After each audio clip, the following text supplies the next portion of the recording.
சிம்பிளிஃபிகேஷன்ல இந்த model some கொடுத்தாங்களா குயிக்கா எப்படி சால்வ் பண்ணலாம்னு பார்க்கலாம். சோ அதுக்கு முன்னாடி நம்ம சேனலை சப்ஸ்கிரைப் பண்ணாதீங்க, சப்ஸ்கிரைப் பண்ணி நம்ம சேனலை ஃபாலோ பண்ணிக்கோங்க.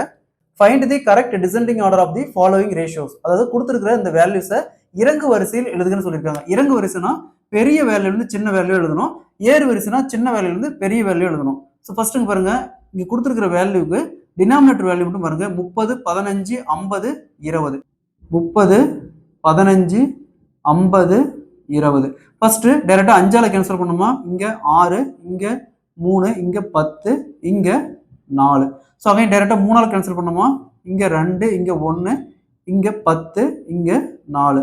அகைன் 2ஆல கேன்சல் பண்ணுமா, 1, 1, இங்க 5, இங்க 2. ஸோ இதுக்கு மேல காமனா ஒரு எண் எது இல்லை, அப்போ டைரக்டா மல்டிப்ளை பண்ணிக்கலாம். 5 × 3 15, 15 × 2 30, 30 × 2 60, 60 × 5 300. இதோட எல்சிஎம் பார்த்தோம்னா 300. ஸோ இந்த 300 எல்லா வேல்யூ இங்க இருக்கிற 4 வேல்யூ 300ஆல பெருக்கணும். ஸோ இங்கேயும் 300, இங்கேயும் இன்ட்டு 300, இங்கேயும் இன்ட்டு 300, இங்கேயும் இன்ட்டு 300. 300 30ஆல கேன்சல் பண்ணுமா 10 டைம். அதே மாதிரி 300 15ஆல கேன்சல் பண்ணா 20 டைம். 300 50ஆல கேன்சல் பண்ணா 6 டைம். 300 20ஆல கேன்சல் பண்ணா 15 டைம். நெக்ஸ்ட் 17 × 10 170. நெக்ஸ்ட் 7 × 20 140.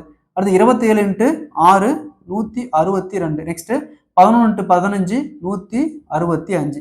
கொஸ்டின்ல இறங்கு வரிசையில் எழுதுன்னு சொல்லியிருக்காங்க. இறங்கு வரிசைனா பெரிய வேல்யூ இருந்து சின்ன வேல்யூ. இங்க பெரிய வேல்யூ பாருங்க 170, அதுக்கு அடுத்த வேல்யூ 165, அதுக்கு அடுத்த வேல்யூ 162, அதுக்கு அடுத்த வேல்யூ 140. 170க்கான இந்த பின்ன வேல்யூ பார்த்தோம்னா 17 / 30, அதுக்கு அடுத்த வேல்யூ 165. 165னா இங்க 11 / 20, அதுக்கு அடுத்த வேல்யூ 162. 162னா இங்க 27 / 50, அதுக்கு அடுத்த வேல்யூனா வேல்யூ 7/15. ஸோ இதான் இதோடைய இறங்கு வரிசை. இதே மாதிரி இந்த சம் பாருங்க, ஏறு வரிசையில் எழுதுன்னு கேட்குறாங்க. 7/12, 2/3, 3/8, 1/2. இதே மாதிரி தான் இந்த சமம். இந்த சமம் சால்வ் பண்ணி இதுக்கான ஆன்சரை கமெண்ட்ல போடுங்க.